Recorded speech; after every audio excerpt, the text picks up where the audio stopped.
ये कहा गया कि अपनों के बीच में अपर्णा का जो गम है वो काफी अब कम दिखाई पड़ रहा है। उनके चेहरे पर जो अब तक मातम था वो थोड़ा हल्का है, क्योंकि परिवार का सपोर्ट ये उठता है कि आखिर बधाई तो देना ठीक है, लेकिन क्या इस बधाई के जरिए वो ये बताना चाहती हैं कि उनकी जो मौजूदगी है वो बीजेपी में। देश के यशस्वी प्रधानमंत्री श्री नरेंद्र मोदी जी को देश के सर्वाधिक अवधि तक निर्वाचित प्रधानमंत्री बनने पर हार्दिक बधाई एवं शुभकामनाएं। ये एक पोस्ट है और इस पोस्ट की लाइन में पढ़ रही हूँ, और ये पोस्ट किया है भारतीय जनता पार्टी की महिला आयोग की उपाध्यक्ष अपर्णा यादव। अपर्णा यादव का पोस्ट क्यों पढ़ना पड़ा है, इसके पीछे का कारण क्या है और अपर्णा यादव से जुड़ा हुआ मुद्दा क्या है जो आज हम चर्चा करेंगे। इस चर्चा को करने से पहले जिनके साथ ये बातचीत होगी उनसे जरा आपको मिलवा देते हैं। हमारे साथ हमारे सीनियर जर्नलिस्ट अमन एडविन जी मौजूद हैं, इनके साथ चर्चा करेंगे और चर्चा का मुद्दा यही रहेगा कि अपर्णा यादव ने पोस्ट किया और पोस्ट के बाद क्यों अपर्णा यादव पर ही सवाल खड़े हो गए। दरअसल बात यह है कि 13 मई को प्रतीक यादव का निधन होता है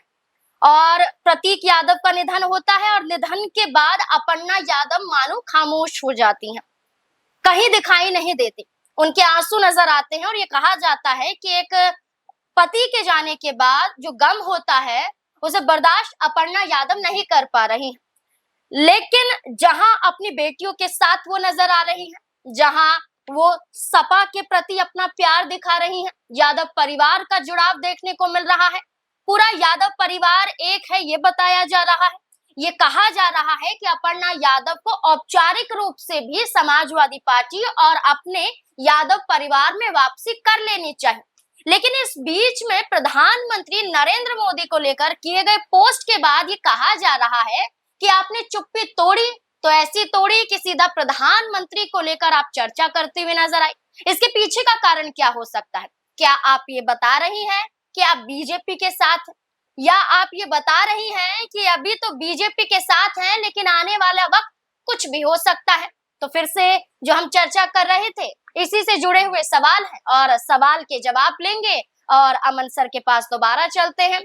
सर 10 जून को ये कहा गया कि प्रधानमंत्री ने अपने पूरे 12 साल कर लिए और इसी मौके पर जहां भाजपा के नेताओं द्वारा बधाइयां दी जा रही हैं, शुभकामनाएं दी जा रही हैं,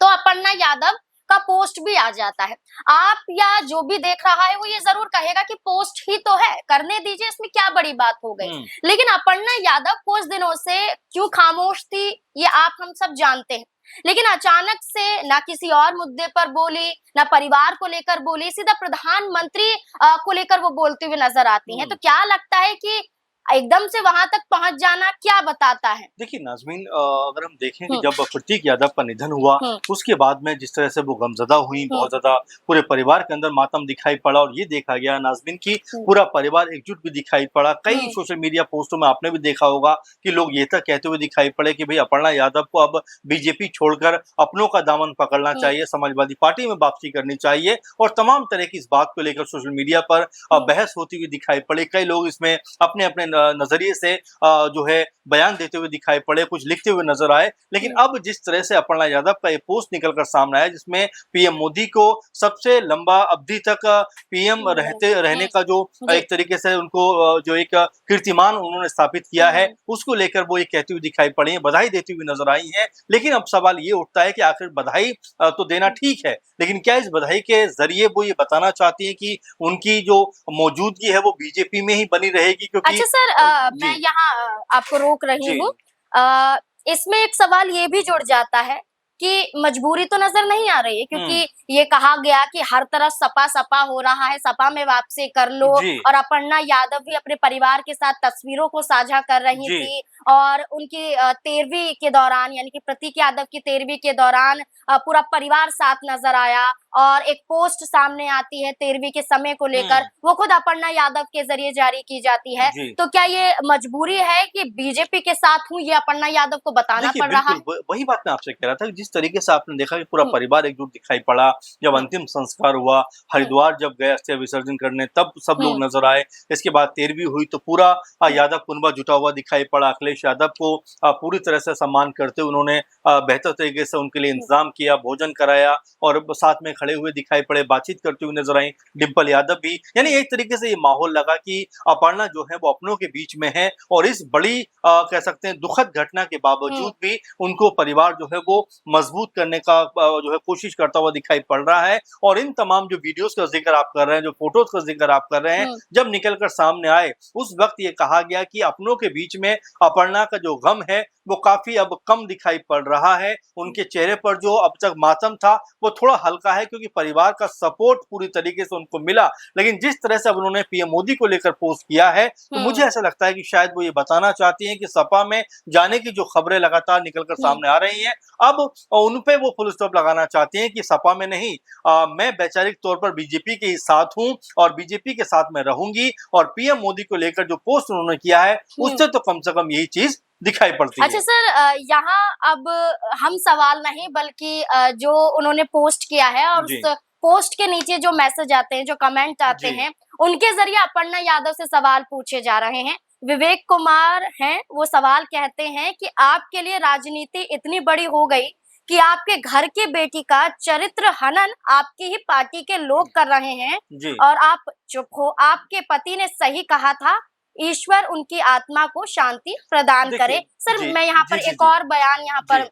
एक कमेंट यहाँ लेना चाहूंगी। यहाँ पर रामधर का है, वो कहते हैं अभी तो कुछ आप शर्म करो, अब तो सब कुछ आपका लुट गया, बर्बाद हुए, आप अभी भी अपने घर में वापस नहीं जाने की सोच रही हैं, बल्कि आप यहाँ बीजेपी के साथ नजर आ रही है, ऐसा उनके बयानों के जरिए कहा जा रहा है। तो क्या वाकई नजर नहीं आता अभी आदित्य यादव को लेकर एक पोस्ट किया गया, इसमें अपर्णा यादव ने कुछ नहीं कहा और सीधा वो प्रधानमंत्री को लेकर पोस्ट कर डालती है। देखिए बिल्कुल, और जिस तरह कमेंट आपने पढ़े तो जाहिर बात है कि लेकिन लोग सवाल पूछते हैं क्योंकि अभी देखेंगे कि महीना भर भी प्रतीक यादव को दुनिया से गए हुए नहीं हुआ है। ऐसे में सभी लोग ये मानकर चल रहे थे कि 1.5 महीने की या 2 महीने की या थोड़ा सा समय उनको चाहिए जहां पर वो खुद को दोबारा से रिस्टैब्लिश कर पाए, क्योंकि बहुत बड़ा झटका उनके लिए है कि जाहिर बात है पति का चले जाना कोई छोटी घटना नहीं है, बहुत ही दुखद और उनके लिए तो जीवन का सबसे बड़ा एक ऐसा पड़ाव है जहां पर 2 बेटियां उनके साथ नजर आती हैं, उनको पालना पोसना है, एक बड़ी जिम्मेदारी कहने के अपर्णा यादव के ऊपर दिखाई पड़ती है। ऐसे वक्त में पीएम मोदी के लिए ट्वीट आना, जाहिर बात है कि जो लोग बात कह रहे हैं कि भाई चलिए